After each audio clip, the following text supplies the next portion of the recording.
Good morning, everybody. It is time for some more division. All right, today we're doing 4-5. It is called zeros in the quotient. What that means is, well, you're going to have a zero in your answer. An example will be 880 divided by 4. Now, you might be able to do this one in your head, but just don't. Just go along with this ride with me. And you'll see why it just kind of makes kids freak out a little bit. They tend to think they made a mistake when they really did. So we start off just like yesterday. Can 4 go into 8? Yes, it can. 2 times. 2 times 4 is 8. Subtract, we get 0. That's not the 0 that they're talking about.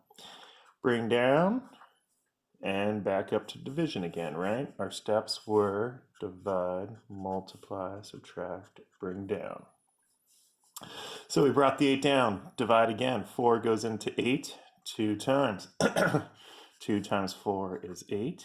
8 minus 8 is 0. Bring down the 0. This is where people freak out a little bit. 4 goes into 0 and they go, oh, shoot, it can't. Well, yeah, you're right. You can't divide it by 4, but all right. So if you bring down, you have to go back up to divide. Remember, only if there's nothing to bring down do you then go over to the remainder. So we brought something down. We have to divide it.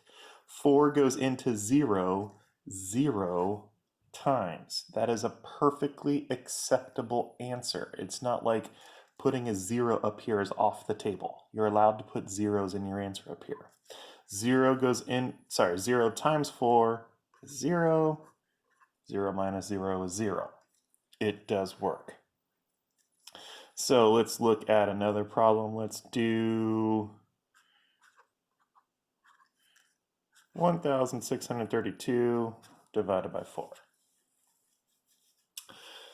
So 4 goes into 16 4 times.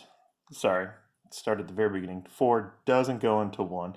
I was taught to put an X right there since it didn't go into the 1. And 4 went into 16 4 times, so the 4 ends up going right above the 6. That is absolutely perfect, especially when we get the decimals. If you're putting numbers in the right spot, decimals is a total piece of cake. 4 times 4 is 16. Subtract, we get 0. Bring down the 3. 4 goes into 3, and again, kids think they've made a mistake. Well, 4 goes into 16. 4 times 4 times 4 was 16. 16 minus 16 is 0. No, we didn't make a mistake. We brought down to 3. If we bring down, we have to divide. 4 goes into 3 0 times. 0 times 4 is 0. 3 minus 0 is 3. And we just keep going.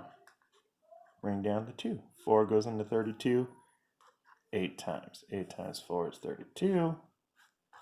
There's our answer.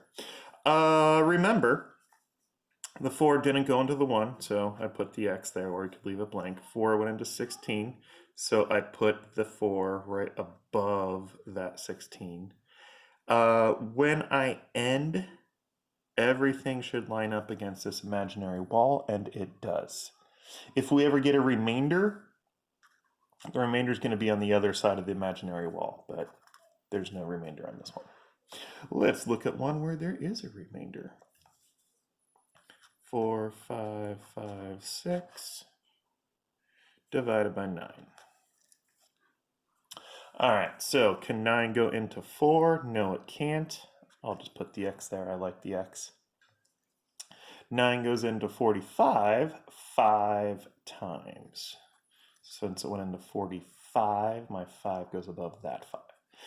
Multiply. 5 times 9 is 45. Subtract. That's going to be 0. Bring down. Since I brought down, I must go back and divide.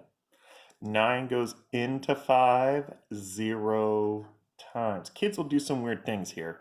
But we go 9 and goes into 5. Oh no, I'll just bring down another number right away. You have to put the 0 down. Or can 9 go into 5? No, but you know what? 5 goes into 9 one time. No, do not do that. It is always the number on the outside going into this number here. 9 goes into 5 0 times. That's it. 0 times 9 is 0. Subtract, you get 5. Now bring down the next number. 9 goes into 56.